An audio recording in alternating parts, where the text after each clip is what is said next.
Okay, welcome to Module 5 of our B20M program.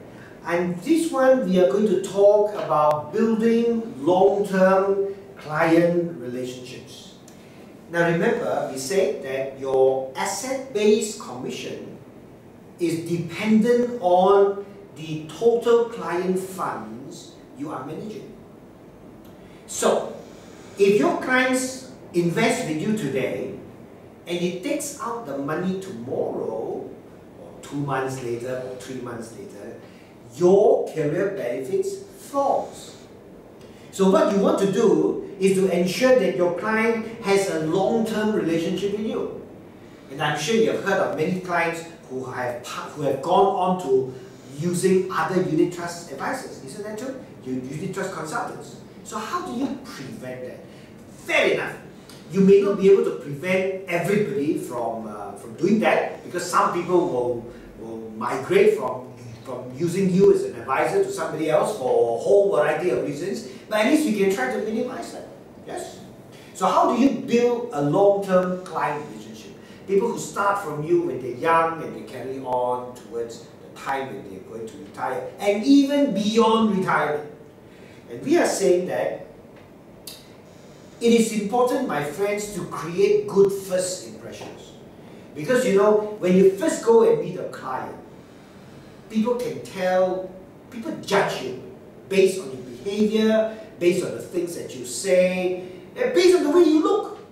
And so, my friends, therefore we ask you, go and find somebody who will be honest enough to give you what they think of you, rather give you their own first impression.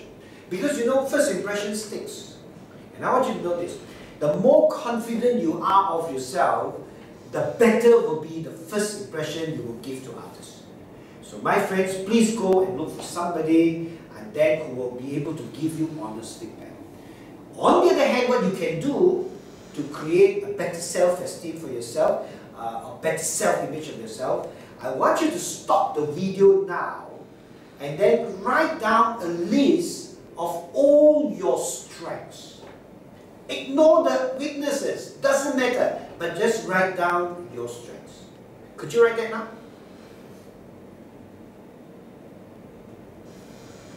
Good. Now, the next thing I want you to write down is list down all your past achievements. Now let me tell you why I'm asking you to do that. You see, in life, we will have our ups and we will have our downs. Nobody will have it up all the time, I promise you that. But when you are down, in order to motivate yourself, you must know that what you have in the past achieved. So that you can say to yourself, if I can do that in the past, I can do that again. And that's important, to create a good self-image. So that nobody can point a finger and say that you're a lousy person, and then you say, yeah, I'm a lousy person. When you are not, because you have your strengths. You are a unique person. God gave you the talents that you have. So remind yourself of that. So first of all, I told you earlier, you've done that, right? Write down your strengths. Now write down your past achievements. And every day after this, look at these two lists. It will make you feel much, much more positive about yourself. And when you feel positive about yourself, when you go and see people, you'll find that you will exude confidence. You will project a better first impression to people. Why? Because you believe in yourself. Why? Because you are proud of yourself. And that is creating a good first impression, yes? But you need to build trust. In order for people to go on investing with you, you need to build trust. And how do you build trust and long-term client relationships? We are saying to you that there is only one way to earn their trust. And the only way you can earn their trust is when you are ethical in your dealings with them.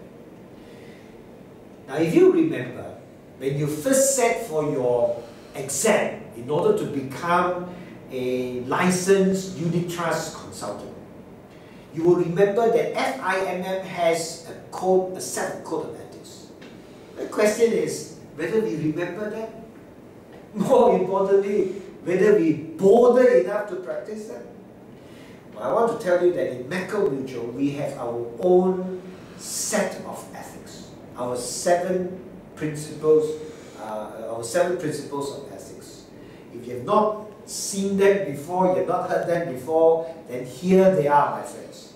We have used an acronym, we call it the CFC iPod, to help you understand them, remember them better. C, that stands for competence, F for fairness, C for confidentiality, I for integrity, then P for professionalism, objectivity, and finally diligence. I propose that we look at them one by one, so that you will internalize it, and so that more importantly, you will practice them. I want to tell you this. When your clients perceive you as a man or a woman of ethics, they will want to do business with you. People don't like to do with people who do not have proper ethics, don't you agree? So let's start with competence. What does competence really mean? Well, with all the words which are written here, it actually simply means this. It means whether you have the wisdom to recognize your own limitations. Don't go and claim that you know everything under the sun, because you cannot be a master of everything. And whether you have the necessary level of knowledge and skills, and how to apply those knowledge and skills regarding investments and financial matters to your clients. That will make you competent. Okay? So in other words, my friends, a simple question is this. Have you attended our training programs? One that teaches you how to sell, how to monitor your clients, your clients' accounts, right? So that's your competence. Number two, we talk about fairness. And fairness in a nutshell simply means this. Are you fair to all your clients?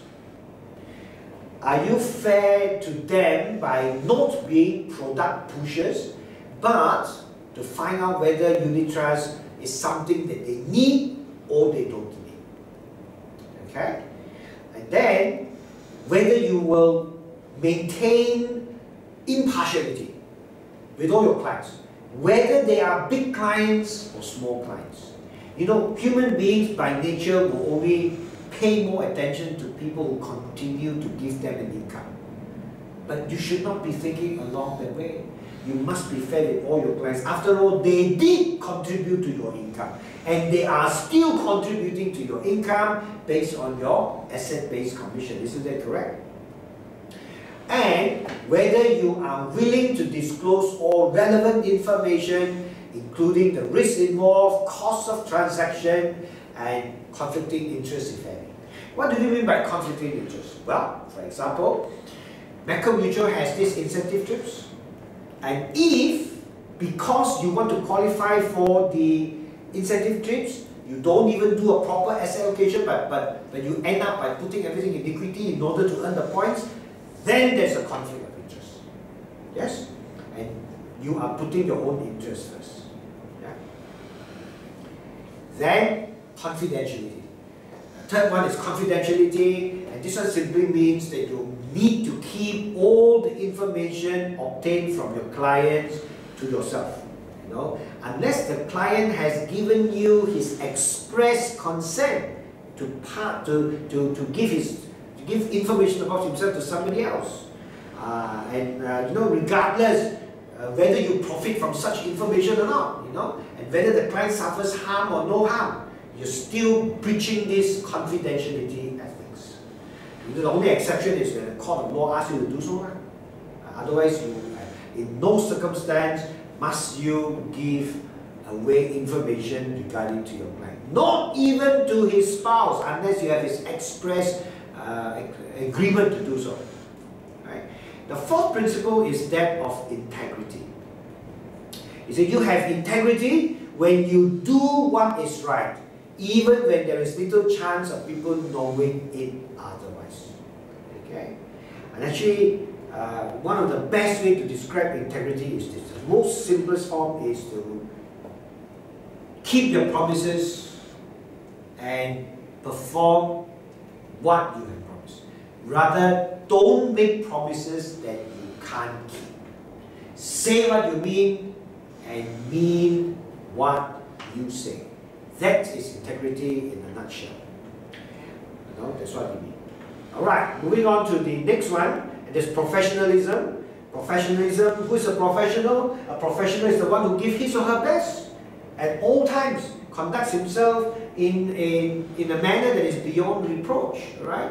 Whereby you will ensure that your client's money is used properly for them, not for something else. Yeah? And he carries himself or herself with dignity and will not stoop to underhanded things. You know, we heard of too many stories of people undercutting one another, and that's not being professional. Yes. Then you will not condone but expose wrongdoings with other PDUTs. I just want to put the word PDUT down there because this was a formal term, so you know that we will call, once upon a time we will call PDUTs to safeguard the reputation of the profession.